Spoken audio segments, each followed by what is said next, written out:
साथियों, राजश्री क्लासेस में आपका बहुत बहुत स्वागत है। मैं प्रिया आज आपके साथ 23 जनवरी 2023 की जो पेपर एनालिसिस है, पेपर 1 जो है उसकी आज आपके साथ एनालिसिस डिस्कस करने वाली हूं। बट उसके पहले अगर आप चैनल पर पहली बार विजिट कर रहे हैं तो चैनल को सब्सक्राइब कर लें और बगल में बेल आइकन है उसको प्रेस कर लें ताकि सीटेट से जुड़ी हर नोटिफिकेशन आप तक सबसे पहले पहुंचे। इसके साथ ही अगर आपको ये एनालिसिस अच्छी लगे तो वीडियो को लाइक ज़रूर करें। तो आइए हम स्टार्ट करते हैं। तो आज का जो पेपर था वो पेपर इजी हम नहीं कहेंगे, मॉडरेट कह सकते हैं, क्योंकि बहुत सारे नए टॉपिक से क्वेश्चन उठाए गए थे। तो आइए हम डिस्कस करते हैं, देखते हैं। तो सीडीपी से जो पहला आया वो है हेरिडिटी और इन्वायरमेंट। हेरिडिटी और इन्वायरमेंट से क्वेश्चन था, ठीक है।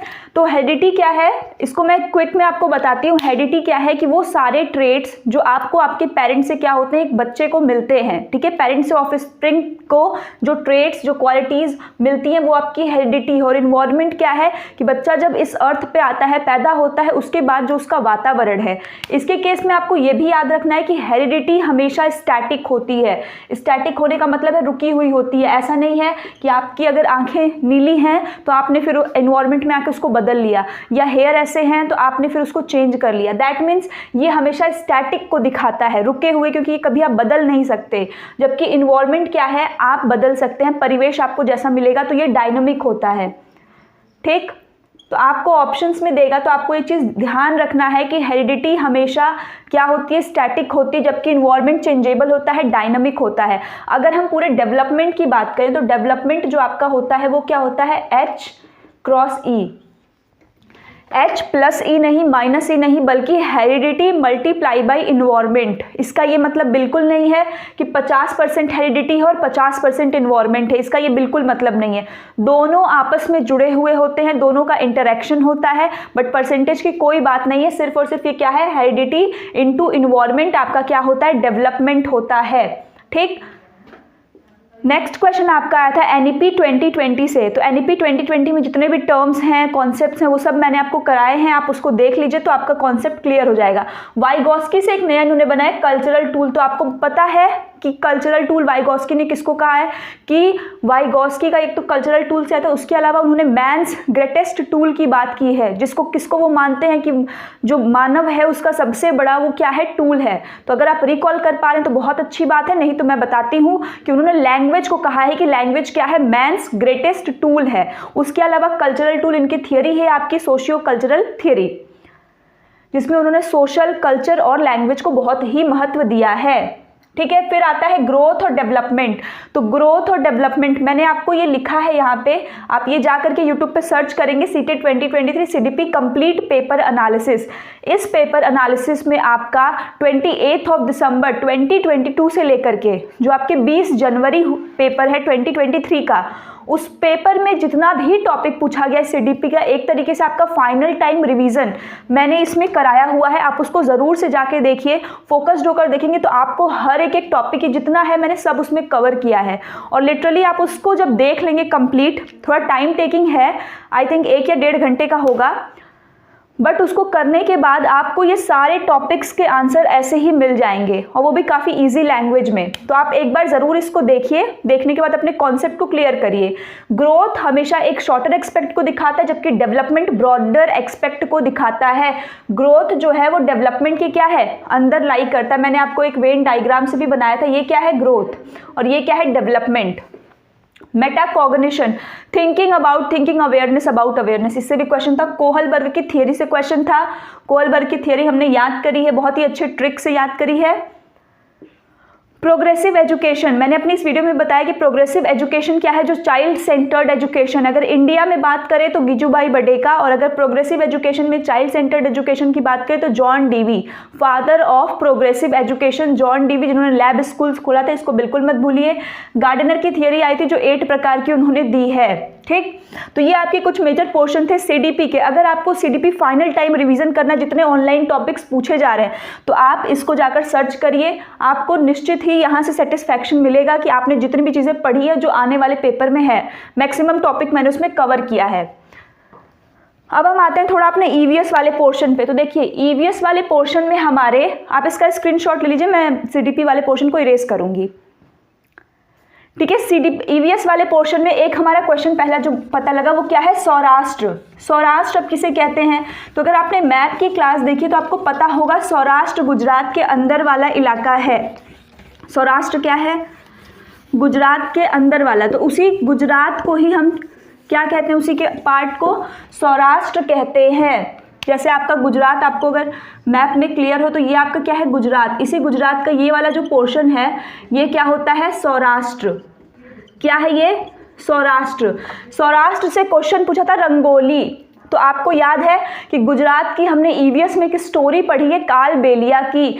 जो कालबेलिया होते हैं तो जो स्नेक चार्मर है, तो कालबेलिया की स्टोरी में हमने पढ़ा था कि एक रंगोली है, ये जो है आपका रंगोली, एक रंगोली या डेकोरेशन करने के लिए ये लोग यूज़ करते हैं। तो अब उसका संबंध नाग से कैसे है, मीन्स स्नेक से कैसे है, तो स्नेक से ऐसे है कि जो ये लोग रंगोली बनाते हैं उस रंगोली का नाम क्या है, नाग गुम्फन। क्या नाम है,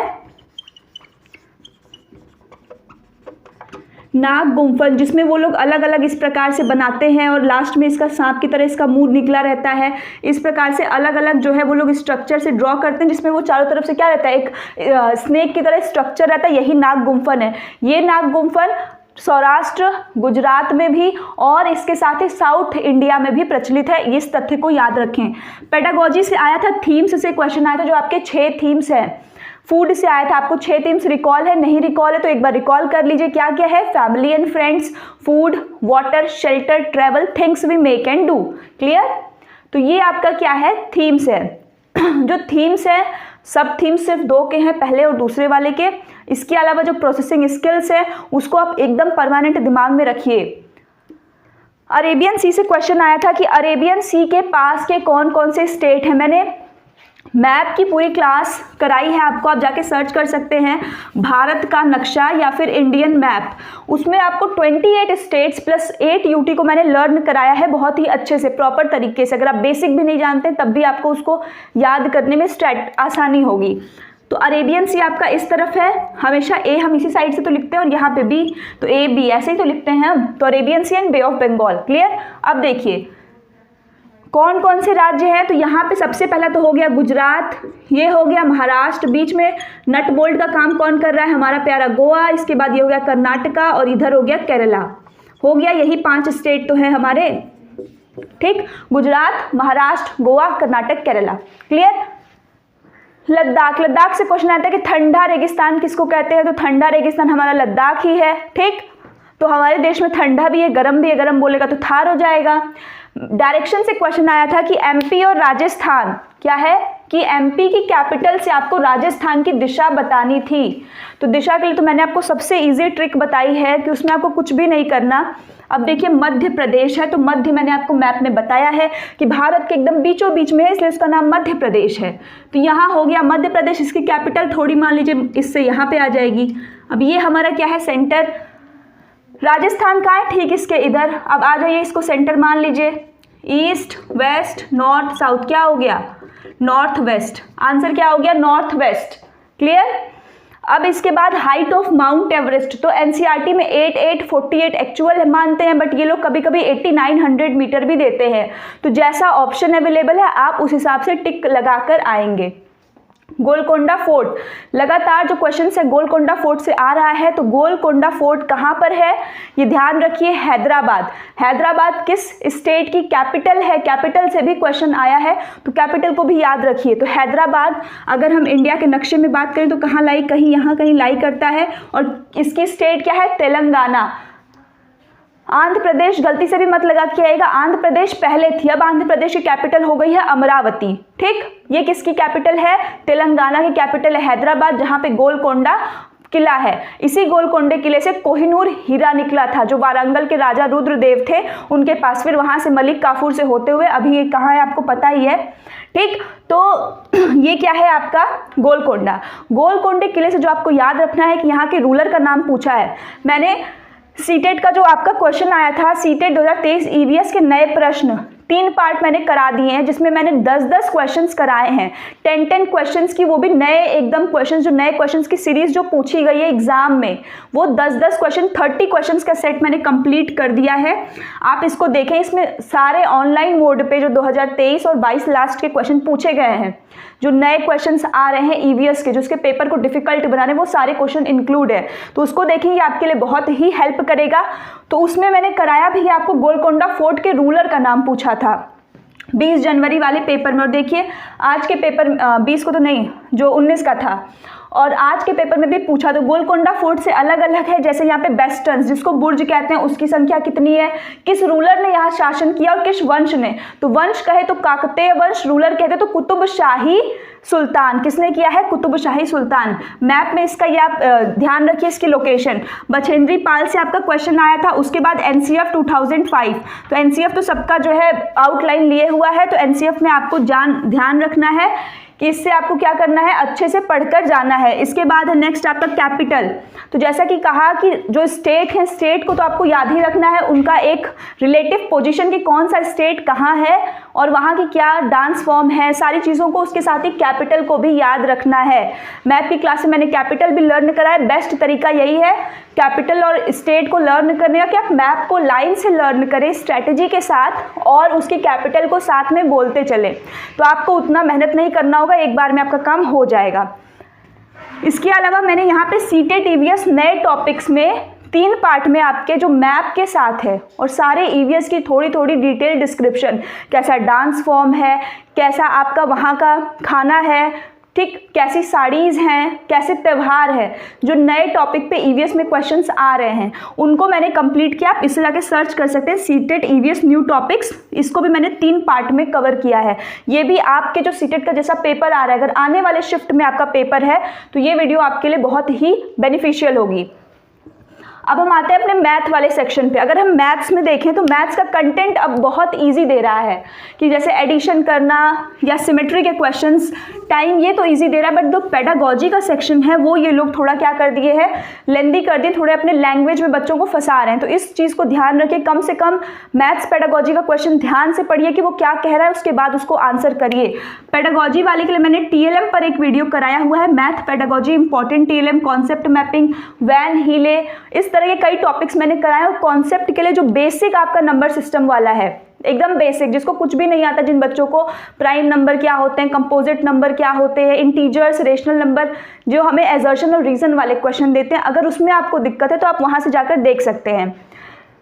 एडिशन डेसिमल का दिया है, तो देखिए मैं आपको एक एग्जांपल बताती हूँ। जैसे आपको अगर दे दिया 0.001, 0.10, 0.201, 0.002, अगर हमें इस तरह का क्वेश्चन दे दे एडिशन करने को, तो हमको बस क्या याद रखना है, आप बीच में डेसिमल को स्टैटिक रखिए, एक जगह पे डेसिमल को क्या कर दीजिए, रख दीजिए, और सारे नंबर को अब रखिए 201। अब यहाँ क्या है, डेसिमल कहाँ है, यहाँ, अब उसके बाद एक 0 यहाँ रखिए, 001, फिर डेसिमल यहाँ रखिए, इसके बाद वाला नंबर इसके पास रखिए 10 और इसके पहले 0, फिर यहाँ क्या है, डेसिमल रखिए 00, और यहाँ क्या हो गया 002। बस आपको इसी डेसिमल को प्रॉपर ऑर्डर में रखना है, अभी आपका आंसर आ जाएगा। डेसिमल वाले क्वेश्चन हम ऐसे ही करते हैं। टाइम दिया था, एंगल कितना बनाता है, 9:10 से लेकर 4:20 के बीच में। पैटर्न से क्वेश्चन आया था, एनसीएफ 2005 पेडागोजी से आया था। प्लेस वैल्यू से क्वेश्चन आया था, तो प्लेस वैल्यू 1, 10, 100, 1000 उसी से है। कभी कभी इंटरचेंज करके एडिशन या सब्ट्रैक्शन करने को भी दे देता है, तो इस बात को भी आप ध्यान रखेंगे, ठीक। इंग्लिश से आया था एक नया क्वेश्चन आज देखने को मिला, ट्रांसलैंग्वेजिंग। तो ट्रांसलैंग्वेजिंग मैंने कराई हुई है आपको वीडियो में। ट्रांसलैंग्वेजिंग बेसिक क्या होता है, जिसमें हमने कोड स्विचिंग और कोड मिक्सिंग को देखा था। किसको देखा था, कोड स्विचिंग और कोड मिक्सिंग को। ट्रांसलैंग्वेजिंग उसी को कहते हैं। तो अगर आपने नहीं देखा है तो आप वो वीडियो जाकर देखें, आपको क्लियर हो जाएगा। कोड स्विचिंग में हम क्या करते हैं, बिल्कुल अगर एक लैंग्वेज में तो बिल्कुल उसका क्या कर देंगे, दूसरी लैंग्वेज में चेंज कर देते हैं। जैसे हिंदी में बोल रहे हैं तो इंग्लिश में, या फिर जैसे हम कहते हैं ना कि एक कोड वाली भाषा की भाषा कुछ और है बट उसका मतलब कुछ और है, तो ये आपका क्या है, कोड स्विचिंग। और जब मिक्सिंग करेंगे तो मिक्स करने का मतलब कि उसमें हाफ लैंग्वेज, जैसे मैं अभी बाइलिंगुअल बात करें तो ये क्या है, मिक्सिंग है। एडजेक्टिव एडवर्ब से क्वेश्चन आया था, गल्फ ऑफ मैक्सिको का आपको एडजेक्टिव और एडवर्ब बताना था। प्रोडक्टिव स्किल से क्वेश्चन आया था, रिसेप्टिव और प्रोडक्टिव दो स्किल्स होते हैं, दोनों को याद रखिए। जिसमें हम कुछ अपने से क्रिएट कर रहे हैं तो वो प्रोडक्टिव है। NEP 2020 NCF और क्रेशन +1। क्रेशन +1 क्या है, अगर रिकॉल कर पाए तो वेल एंड गुड, नहीं कर पाए तो स्टीफन क्रेशन की कंप्लीट थियरी जाकर देखिए, जो इनका 5 हाइपोथेसिस है सेकेंड लैंग्वेज एक्विजिशन को लेकर के। +1 क्या है, कॉम्प्रिहेंसिबल इनपुट, जिसको +1 कहते हैं, मतलब बच्चे का जितना स्तर है बस उसके स्तर से हम उसको 1+1 आगे का उसको बताएंगे। हिंदी में उपसर्ग पूछा था, मानवीकरण अलंकार, जिस निर्जीव को भी हम सजीव की तरह मानते हैं। संधि विच्छेद पूछा था, और उसके बाद NCF मल्टीलिंग्विज्म, बहुभाषिकता से पूछा था, और आकलन कैसे करना चाहिए, तो 360 डिग्री आकलन करना चाहिए बच्चे का, जिसमें बच्चे का CAP एक्सपेक्ट, कॉग्निटिव, अफेक्टिव और साइकोमोटर डोमेन कंप्लीट हो। तो लर्नर्स, ये थी आपकी 23 जनवरी की टोटल पेपर एनालिसिस पेपर 1 के लिए। अगर आपको एनालिसिस अच्छी लगी हो तो वीडियो को लाइक कर दें, और वीडियो को लास्ट तक देखने के लिए आपका बहुत बहुत धन्यवाद।